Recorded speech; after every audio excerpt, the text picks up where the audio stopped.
Hey guys. So it's been a while since I've done a video or anything really. And it's because I've been taking some time out to deal with some things that are going on in my life, right? But this leads me back to something really important, which is you really need to be true to yourself. And the idea of being true to yourself, sometimes I don't think that we understand what that really means. Like, how do we operate? How do we act? Do we like love? Can we be loved? Are we loving people? A lot of us, and I'm going to say this, I'm going to go out on the line. A lot of us women who've had interactions with narcissistic men, we've been so damaged that therefore now you don't know how to be intimate anymore. It's very hard to be trusting and intimate. And this is a struggle that comes with being alone for a very long time.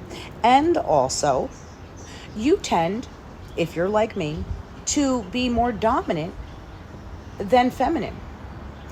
And so this is my little advice, and this is something that I've been trying to take heed to myself. It's time to embrace my femininity. Being a single mom has forced me to be a man at sometimes, right? I have to do all the man work in the house. And then, that's really not healthy and it's not normal. See, the world was not created for women to raise children alone. For those of you who don't know, the biggest support system for a mother, a single mother, and you're going to be blown away when I tell you this one. The biggest key to a good mom is a good father. Because what happens is the good father is constantly standing behind the good mom, therefore she can give the kids the love. But if the good father is not loving the mom becomes depleted because she's giving it all to everybody and nobody is taking care of mom. See, in normal society, well, in today's society, it's not set up like that. Mom doesn't get enough support. Moms are supposed to get a lot of support. Now, if we go back to the times, mom didn't even work. She only took care of the children and worked in the home. Now, because women wanted their equal rights, we kind of we dug a deep hole for ourselves now. We got equal rights, and men don't know how to treat you. They don't know how to treat you, and they actually sometimes don't think they should treat you. Meaning, they can go on a date and they want you to pay half on a first date. Men have lost values. This is a really serious topic. What happens to women after being in a narcissistic relationship? And then also, what has happened to the men in today's generation? Have we done this to the men?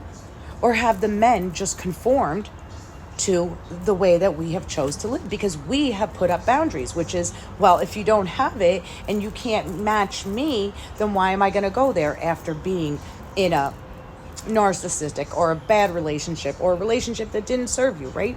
You're not going to go backwards. Hopefully you learn from that. So therefore now you have a boundary.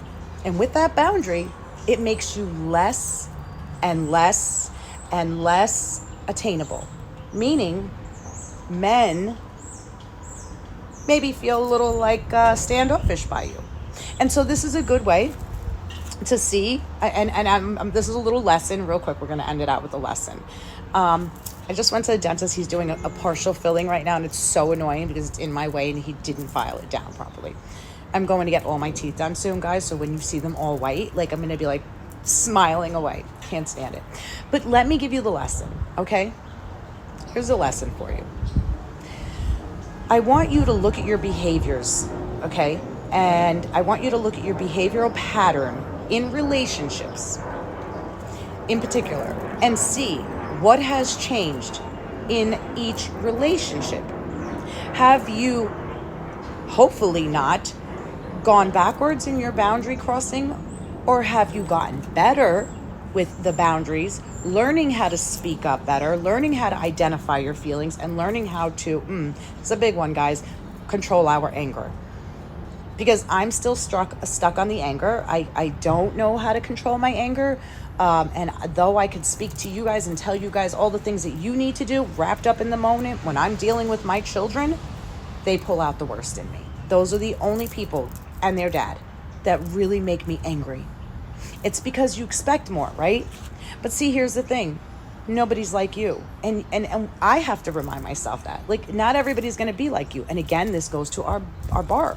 So how many bars have you set up in your life? And are they bars that we have set up that are so high that they're now unattainable for any man to reach?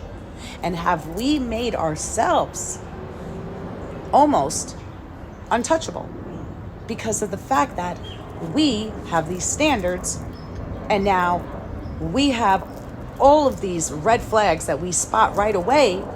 Therefore, once we spot them all, the standards, the red flags, chances of you ever going on a date with somebody are slim to none, because we know too much, and then we sabotage ourselves and we set ourselves up and we're like, oh, he's not this or she's not that. So I want you to just do that little lesson.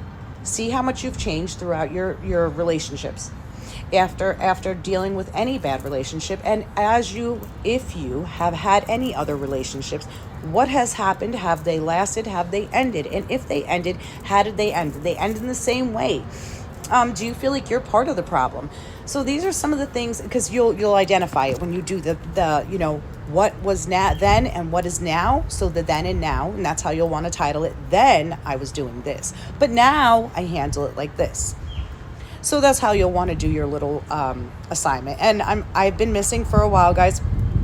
I'll try to pop on back as often as possible, but I am starting a new job with everything that's going on in my life. My dad being sick, I have to go back to work because mentally I'll lose my mind just waiting around for that horrible day. You know, that's what it feels like at this point now. Like, I'm just waiting, and it's a really horrible feeling, waiting for your father to pass so you can live life. So I need to go back to work, live my life, and when it happens, it happens. I've been home with him for 2 months now, and I'm a little mentally exhausted living in the world of dead and live.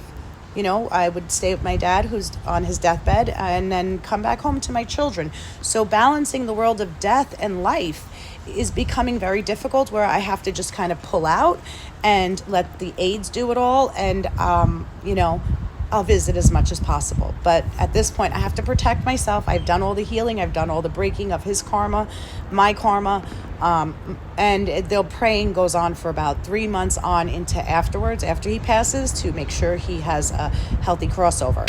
But yeah, so I've been doing as much as I can on my end. And I can't burn myself out trying to do everything. I can't be Mr. Mom.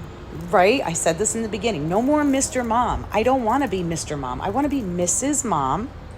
There is no Mr. in this house yet.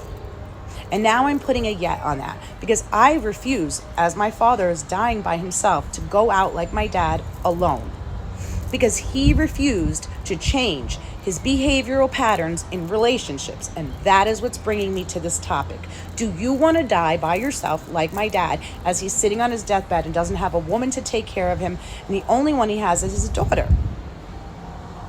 And so, with that being said, if you know you have some bad behaviors that need a nip in the bud, do it now, because you don't want to wind up alone. Everything takes two. A narcissist becomes a narcissist because we give them the room to become the narcissist. A person can't abuse you if you don't give them the room. All of this, it's a two-way street. So we can only do so much blaming. You can't do the blame game forever. You know, it takes two to tango. Anyway, guys, I hope you enjoyed this close to damn near 10-minute video. And if you stood to the end, thanks. And if you love me, great, follow me. If you love me even more, I promise to bring you back more. Leave your comments below. Let me know how that assignment works out for you. Bye-bye. Bye, guys.